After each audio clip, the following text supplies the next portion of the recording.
What's up, guys? Welcome back to Gyro Nation. I'm Drew. This is Josh. We're over here at Taylor Lake Village in Seabrook, Texas on a really nice, cool, breezy day. It's 94 degrees, probably about 90% humidity. Yeah.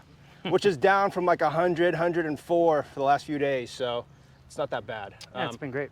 Yeah, so I wanted to talk to you guys today about what disc golf is, right? For those of you who are watching this channel who have no idea what the sport is, love you, fam, because you're probably my friends.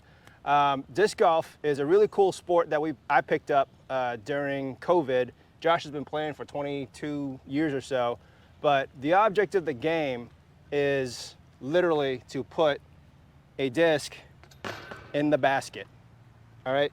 That's basically disc golf at its simplest form.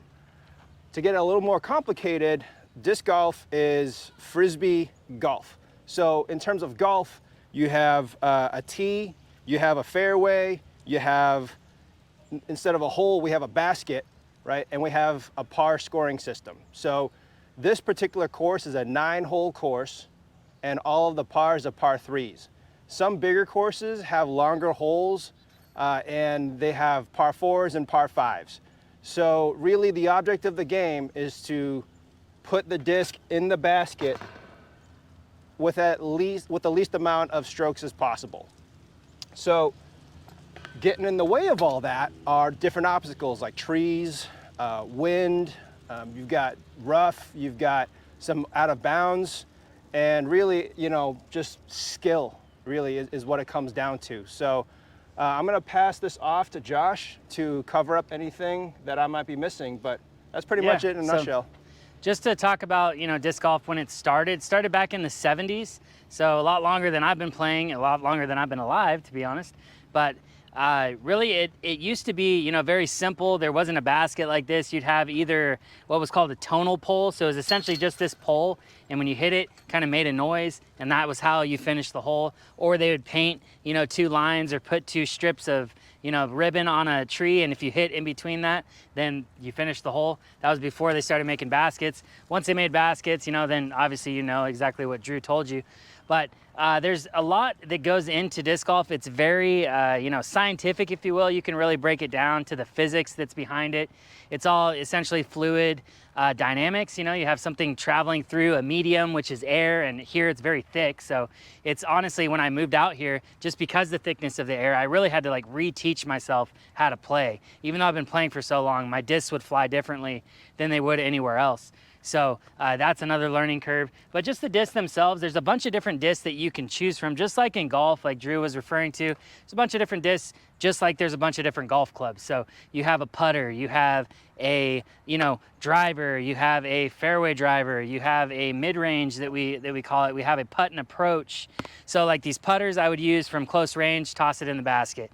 Then I could throw it off of the tee too if I wanted to. I wanted something to fly straight, give it a little bit of glide.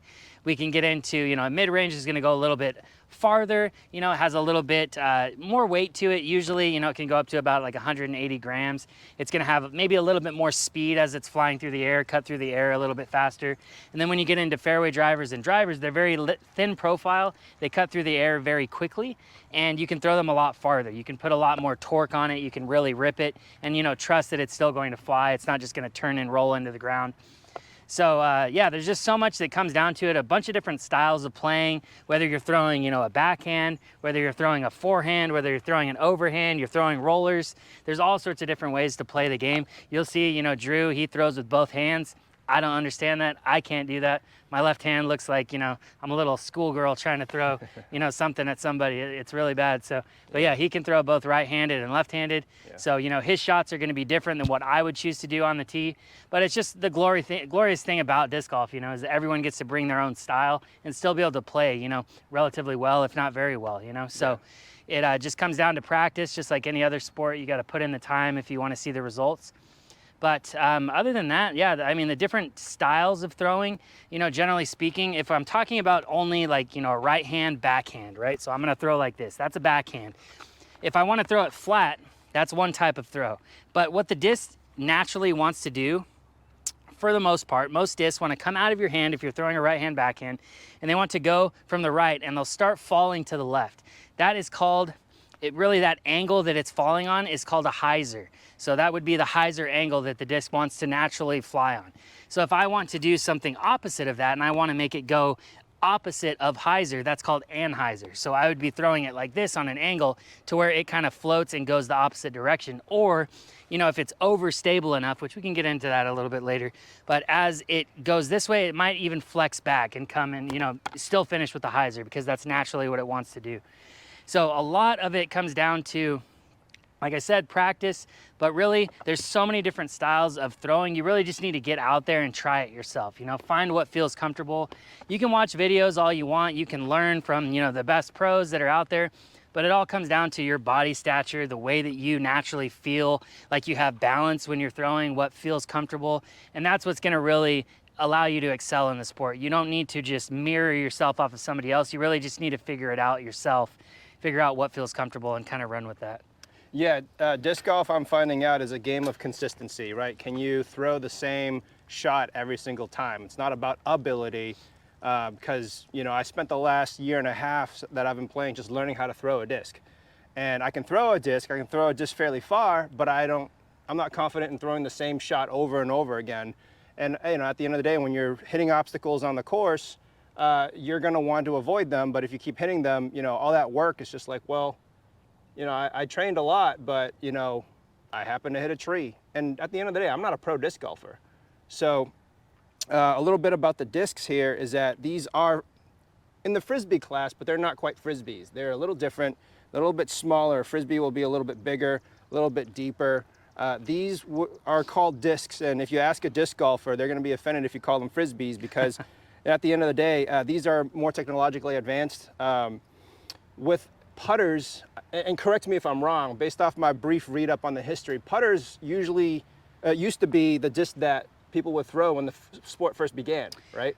Essentially, yeah. They tried to kind of come out. It was probably more closer to a mid-range, I would say. Yeah. But if you look at like the shape of it and the way, you know, it is just naturally how it feels in your hand. Yeah. It's kind of in between a putter and a mid-range. That's Right. why they just really couldn't throw them as far as you can nowadays, because it just didn't, like you said, the technology, it just wasn't there. They didn't really know that much about how it was going to fly with this new style of creating a disc. So like you're saying, with a normal like throw and catch Frisbee like you would be playing with on the beach or something is almost double the size, double the diameter, you know, that you would see with one of these discs. And tends to be the same weight though. So that is the thing, you know, you will get like an ultimate Frisbee, if you will, would be, you know, anywhere from 175 to 200 grams. Yeah. And depends on the wind, you know, if you want a heavier one or something like that. So But the aerodynamics are different, and that's why Absolutely, these are discs. And you know, what was considered the furthest flying disc back in the 70s is very different from the furthest flying disc that we have now. That's classified by a speed scale, which we'll get into in a future video. But ideally, if you're a beginner, you want to throw the putters, you want to throw the slower speed discs, because you simply don't have the technique and the arm speed to throw the really high-end discs. Just because a disc is a speed 14, which is the highest class, doesn't mean that you're going to throw a speed 14 disc and have it go the furthest. You might even throw a putter further than you can throw a speed 14 disc, and a putter's, you know, usually around 2 or 3 speeds. So yeah, and the other thing along with that is, if you start out with those higher speed discs, you'll probably develop bad habits. Yeah. Because you're going to be throwing with poor technique to try to get that disc to fly the way that you want it to. Yeah. When in actuality, you just haven't developed the technique yet, like you're saying, to get enough speed to really get it to fly just like the other discs do. Yeah. So it's something you don't want to do. You definitely want to stick to putters and mid-ranges like you're saying, because otherwise you'll develop these bad habits, and then it's so much harder to break a bad habit than it is to just start with a good habit. It's true. It's true. And ideally, here's my plug. So if you are a beginner and you are going to throw putters, I highly suggest buying MVP putters, because with these extra weight around the rims, what I've been finding out is that I can throw them as hard as I want and they won't just roll over and burn. You can really get a good amount of distance. I can throw this thing a good 300 feet, which is, you know, usually like a mid-range or fairway driver. Yeah, and so that's really all you need in the sport. If you can throw 300 feet and do it consistently and straight, you'll probably be a pretty good disc golfer, honestly. Right. So why do we play the sport? What's fun about it?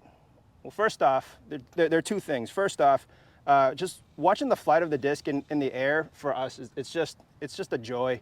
you know, life is hard. We like to just unplug and just come to the park and just throw these discs and just watch them fly through these gaps. And the second thing is the sound that the chains make when the putters hit. It's oddly satisfying for me. Yeah. But so those are the something two that main keeps you draws. up at night. Not that noise. Yeah, this sport tends hit to this bad attract a boy? lot of people who are attracted to toxic relationships. Because you know, nothing says you're addicted more than spending countless hours working on your technique and your form and putting everything you have into a tree 50 feet in front of you and feeling like you want to die. I think that's why they call it strokes, right? So no, but it's really fun. It's addictive. It's a great sport that you can play by yourself if you're an introvert, or if you like to have a group of friends and build, you know, a tight-knit community. I think the disc golf community is some of the friendliest people I've met ever. Absolutely. Yeah. Most of them anyways. So, you know, this is a really great sport. It's the fastest growing sport right now. I think COVID really did a lot of good for this sport here. It got me into it as well. Yeah. So anyhow, we're not gonna tuck your ears off. We're at Taylor Lake Village. It's a 9-hole course. We're gonna play through and kind of explain the shots that we're doing. Hyzer, anhyzer, flat, tomahawks, all that stuff. And hopefully you enjoy. So we'll catch you on the course. All right, everyone, here on hole 1. This one's a pretty short hole, you know, as to be expected at this course. It's really not a long course by any means, but really it is just kind of straight ahead, but you do have some obstacles. You have a couple trees that you need to kind of get around. Drew's probably going to come with the lefty shot, which will kind of avoid all of the obstacles and then just kind of come back in where the basket is. I have to get a little more crafty being a right-hander. I could either go with the flick, which I don't really like throwing flicks off the tee all that much. I normally just use them for up shots. So I'm gonna go ahead and go with the backhand. I'm gonna throw the Envy, the Glow Envy, and I'll probably try to put a little bit of anhyzer on it. So like we were talking about before, I'm gonna try and go against what the disc wants to do.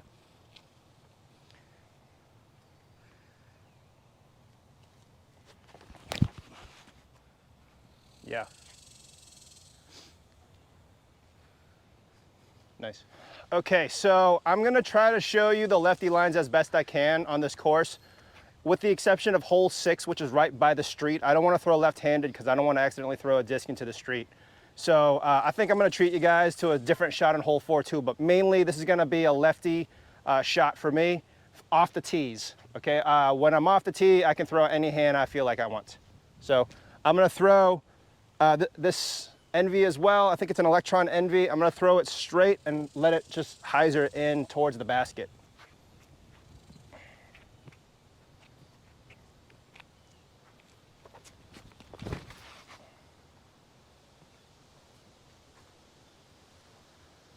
Yep, and hit a tree. All right, so this is called the Mini. This is what you use to mark your lie. And you have a paper's dimension 8 by 11? Essentially, yeah. Space behind the lie for you to not step forward, but for you to stay behind. So I'm gonna place it right here where the disc is closest to the basket. And like I said, I have just this little space here where I can put my foot, and I have to play from there.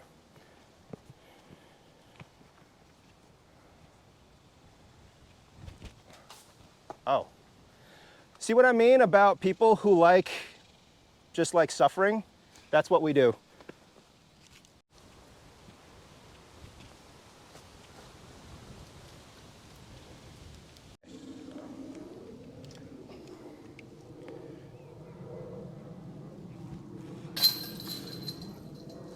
Good putt. Okay, so option 2, instead of using your minis, you could play right behind the disc wherever that lies. So instead of putting the mini down, I'm gonna play behind my disc. Sink that putt and move on.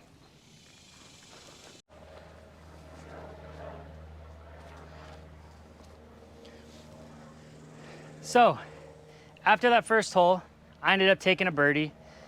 Drew took a bogey, I think. Mm-hmm. So proper etiquette would state the person who got the better score on the hole is gonna go first. Otherwise, if you tied the hole, you just keep with the same order of whatever you started. So that's gonna be me. I'm gonna go with the Envy again. This one's a little bit longer, but a little more open as well. So I'm just gonna kind of try to put it out there.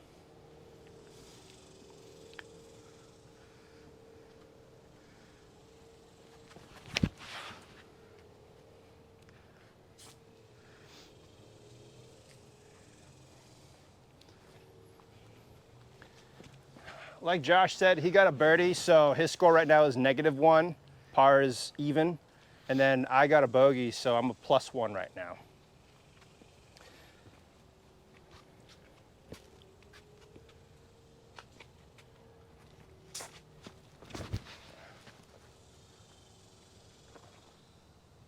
Should come back. Yep. Okay, so etiquette again.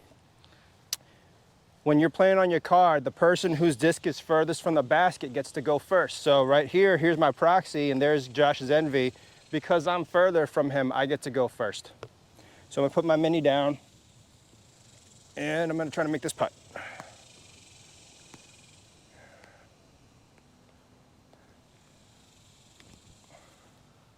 Oh, that was a good run.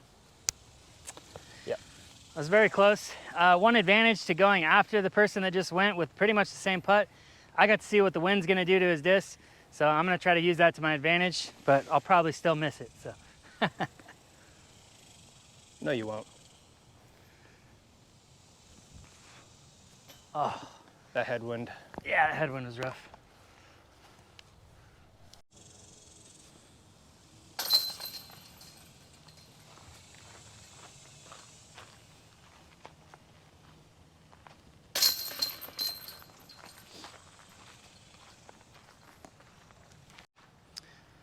All right, on to hole 3.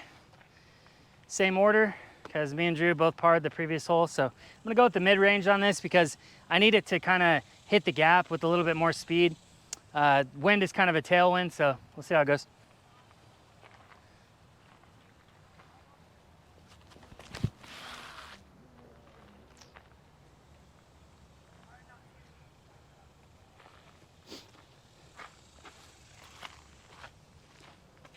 For me, this is the perfect lefty hole because there are very little obstructions over here, and I don't have to be so accurate to hit that gap. So I'm gonna go with a higher speed disc.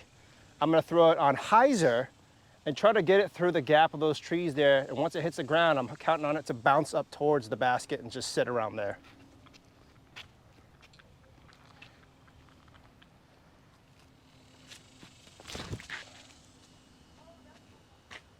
Skip. That's fine. Yep.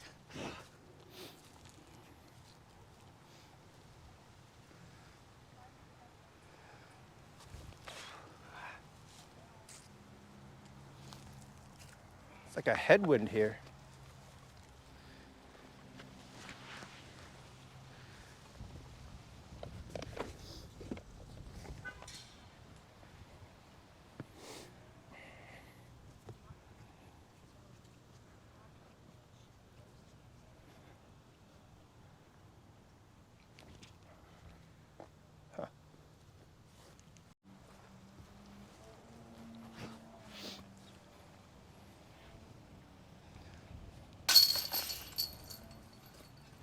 Almost bounced back up. Yeah, this wind is swirly today.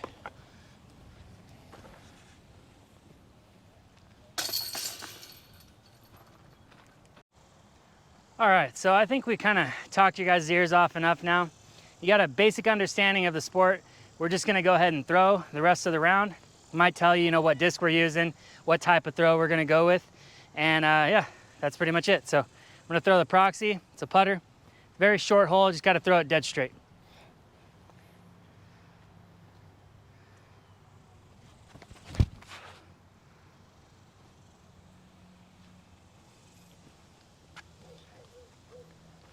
Yep, so like I said, I'm gonna throw lefty and show you as many lefty lines as possible, but this one's a straight shot. I'm also gonna go with a glow proxy. I'm gonna give it a little more height than Josh did. We'll see how this goes.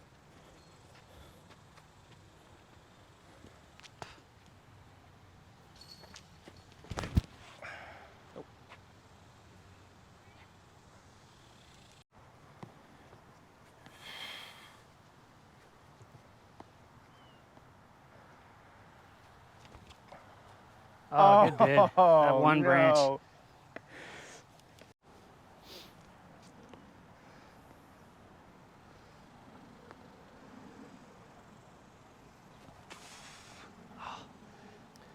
Did I hit the same branch? Yeah.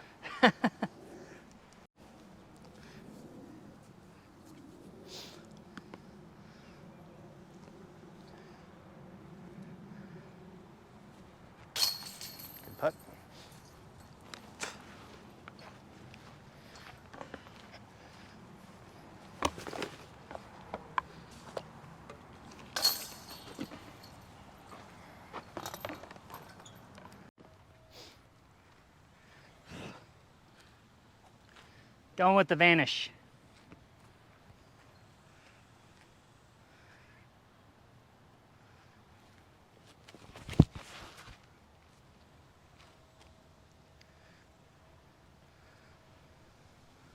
So he just killed some worms.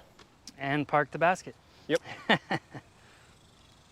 So normally I throw a resistor here, but I'm gonna do what I probably shouldn't do on camera. That's throw the fission reactor for the first time.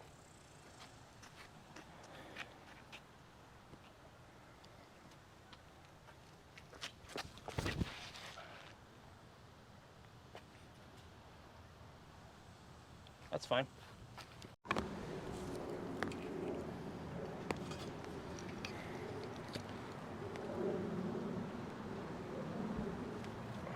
Ah.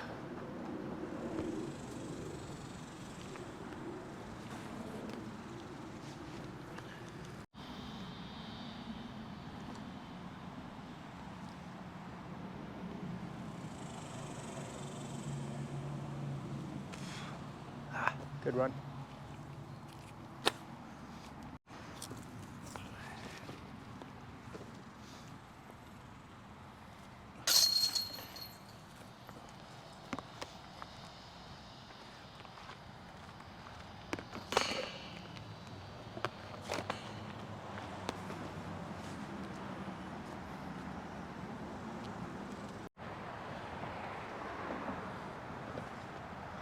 There's a Mando on your left there, just to keep the disc away from the streets. Oh, okay.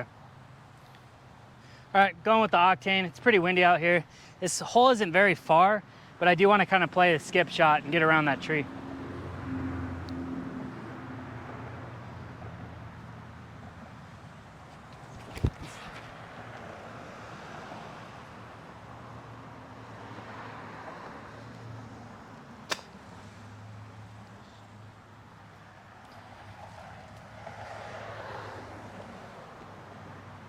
Okay, so this is the hole I'm gonna throw right-handed on. I'm gonna throw this putter because I don't listen to Josh.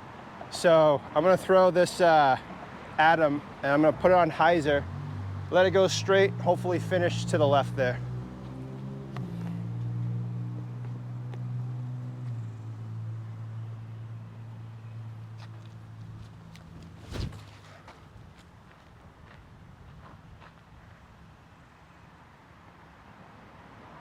Yes, sir.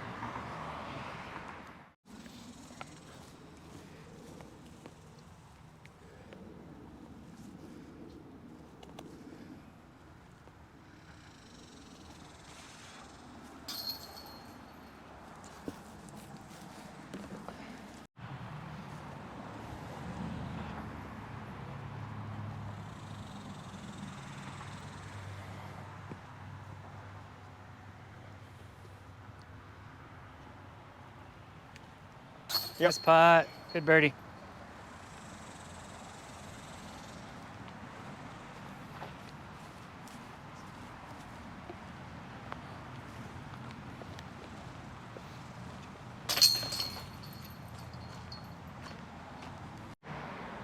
Okay, hole 7, 350 feet for lefties. I'm gonna try to bend it around this big tree over here for righties. I don't know. I don't throw righties here.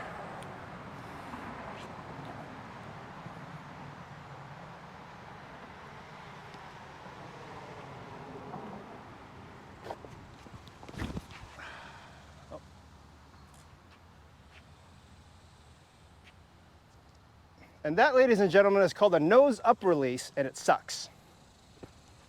Okay.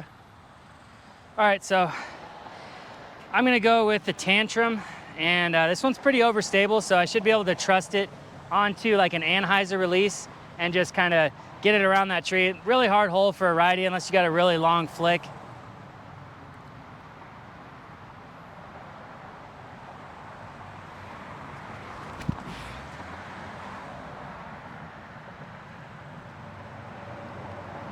Sit. Yeah. Okay, headwind, short shot here. I'm gonna take an overstable disc and just leave it out there and let it come back.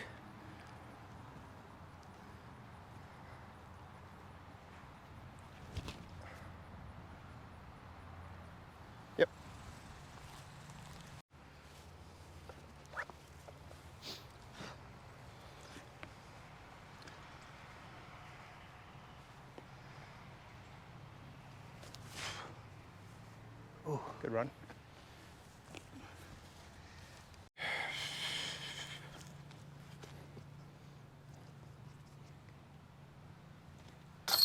Good putt.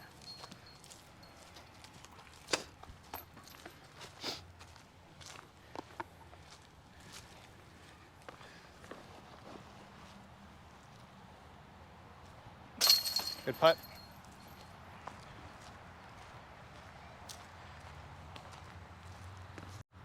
Okay, hole 8. So the basket is behind this tree here. It's 300 feet off the tee, slightly downhill. So I'm gonna do what's called a spike hyzer. That's when I throw the disc on as much hyzer as possible to get it to crash into the ground and just sit there.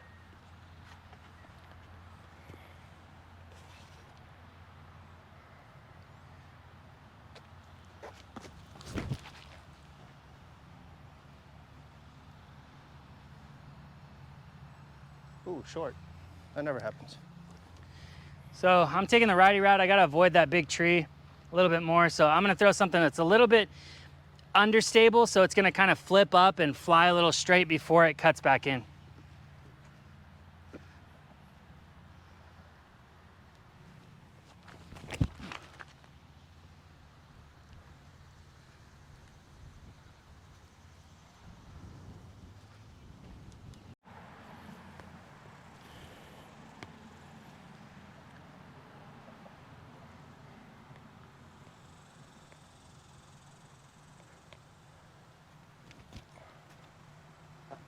Short.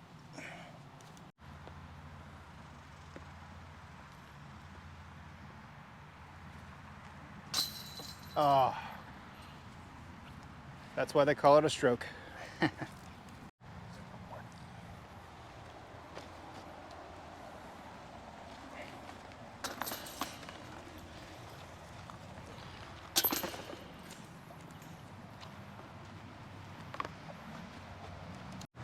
Okay guys, this is hole 9, the last hole we're gonna play for you today. Like I said in the beginning, disc golf is a game of consistency, and today I'm consistently short on a lot of my drives. So I'm gonna hang this one on an anhyzer down this route, hopefully throw it hard enough where it glides down, and then as it heads towards the basket, it comes back and sits right there.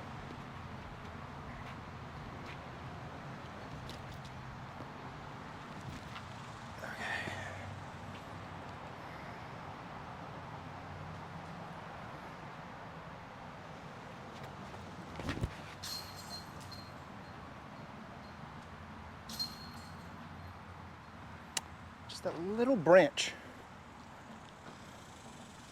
All right, as always, thanks for watching, guys. Gyro Nation, and you know, always brought to you by jkmakes.co. That's jkmakes.co.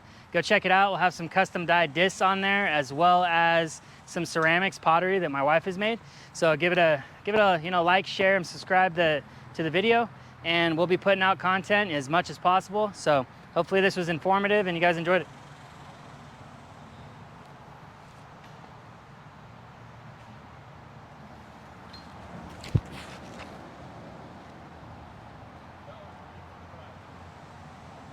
Oh, A little bit of a skip, but I'll take it.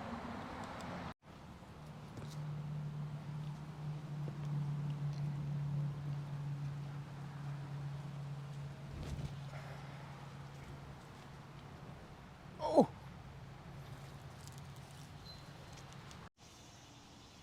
1 second. Okay.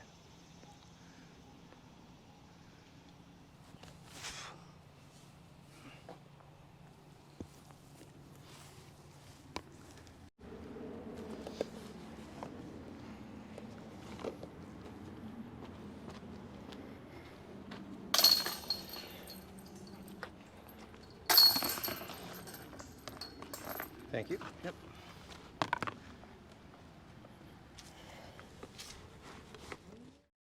As always, thank you guys for watching Gyro Nation. We will be coming at you every Monday at 8 a.m. So please make sure you like, share, and subscribe to our channel. That way you can get those updates. And make sure you know when we're dropping new content. Have a good one, everybody.